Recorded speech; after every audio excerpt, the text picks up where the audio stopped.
तुम मेरे साथ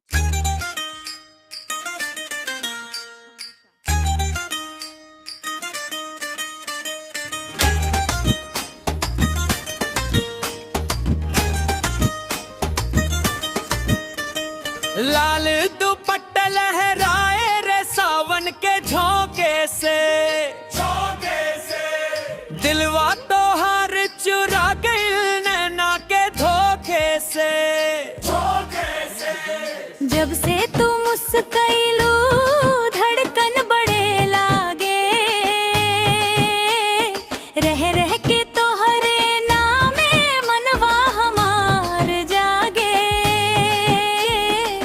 चूड़ी के छन छन बोले मनवा डोल डोल जाई, अंगना में तोरे खाती सपना रोज सजाई। लाल दुपट्टा तोरे रंग में रंग जाई। लाल दुपट्टा दिलवा हमार बहकाई। लाल दुपट्टा तोहरे संग जी अब हम संग संग चल जाई।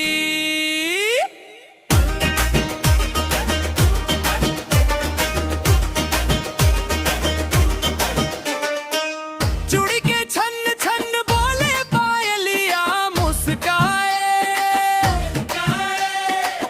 तोरे संग बितावे के हर पल मन ललचाए। हथवा में हाथ दे सपना नया सजाई, प्यार के ईद गरिया पर संग संग चल जाई। देख के तो हो के सजनी ससुआ थमल सजाई। जियरा के इस बस्ती में बस तू ही तू बस जाए। लाल